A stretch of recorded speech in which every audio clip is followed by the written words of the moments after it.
अब जुदाई के सफर को मेरे आसान करो, तो मुझे ख्वाब में आकर ना परेशान करो।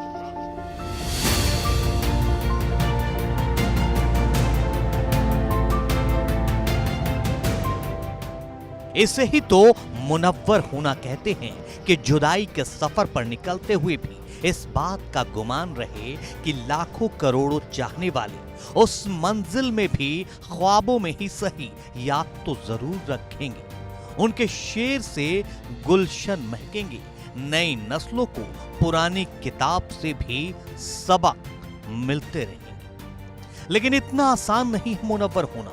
कई सदियों की यादें संजोनी पड़ती है, करोड़ों दिलों का दर्द जाम की तरह पीना पड़ता है, मजदूरों का दर्द जीना पड़ता है, सियासी जख्मों से चाक गिरेबां सीना पड़ता है, माँ के आंचल की छांव में हर दम हर पल जीना पड़ता है। तब कोई कोई मुनव्वर होता है, फिर वो उनकी हर शायरी में झलकता है।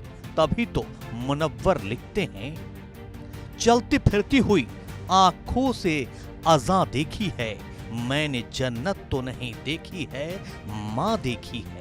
इस तरह मेरे गुनाहों को वो धो देती है, माँ बहुत गुस्से में होती है तो रो देती है। ये मुनव्वर ही तो थे जिन्होंने माँ की अजमत को शायरी में ऐसे बयां किया कि नई नस्लों को भी माँ के मर्तबे का आईना दिखा दिया। तेरे दामन में सितारे हैं तो होंगे ऐ फलक, मुझको अपनी माँ की मैली ओढ़नी अच्छी लगी। अभी जिंदा है माँ मेरी, मुझे कुछ भी नहीं होगा, मैं जब घर से निकलता हूँ दुआ भी साथ चलती है। जब भी कश्ती मेरी सैलाब में आ जाती है, माँ दुआ करती हुई ख्वाब में आ जाती है। और अपने सबसे मशहूर शेर में मुनव्वर लिखते हैं, किसी को घर मिला हिस्से में या कोई दुकान आई, मैं घर में सबसे छोटा था, मेरे हिस्से में माँ आई। मुनव्वर राना ने समाज के हर उस मसले पर अशार कहे हैं जिससे इंसानी जिंदगी दो चार होती है। फिरका परस्ती, सियासत की चालाकियां, सियासी साजिशें, शहरों की मतलब परस्त जिंदगी और गांव की रवादारी, इन सब को अपनी शायरी में जगह देकर एक अलग मुकाम हासिल किया। तुम्हारे शहर में मैयत को सब कांधा नहीं देती, हमारे गांव में छप्पर भी सब मिलकर उठाते हैं। गांव और शहर की चकाचौंध भरी जिंदगी में इंसानी फितरतों के फर्क का ऐसा खाका खींचा है जिससे कोई इनकार नहीं कर सकता। लेकिन रिश्तों के डोर को भी अपने लफ्जों से ऐसा बांधा कि इस शेर ने समा बांध दिया। किसी के जख्म पर चाहत से पट्टी कौन बांधेगा, अगर बहनें नहीं होंगी तो राखी कौन बांधेगा।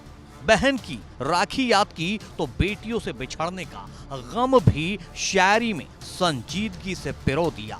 घर में रहते हुए गैरों की तरह होती हैं लड़कियां, धान के पौधों की तरह होती हैं।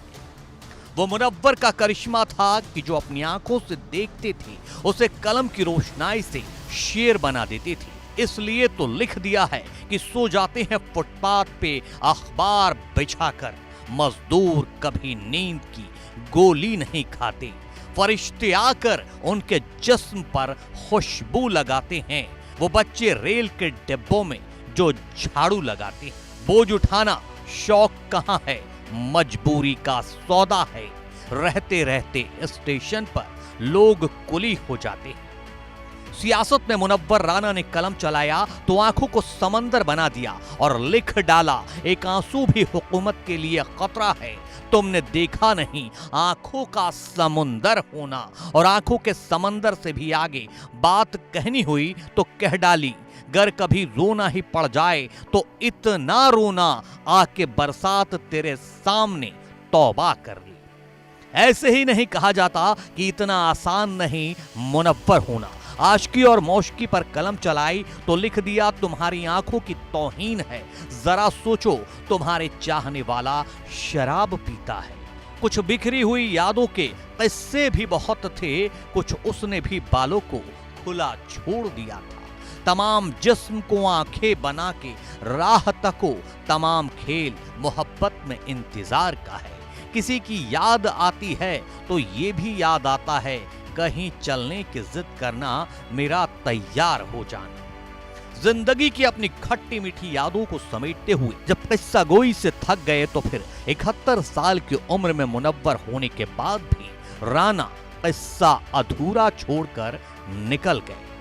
तुम्हें भी नींद सी आने लगी है, थक गए हम भी, चलो हम आज ये किस्सा अधूरा छोड़ देते हैं। और अपने चाहने वालों के लिए ये शेर लिखकर छोड़ गए कि अब आपकी मर्जी है, संभालें न संभालें, खुशबू की तरह आपके रूमाल में हम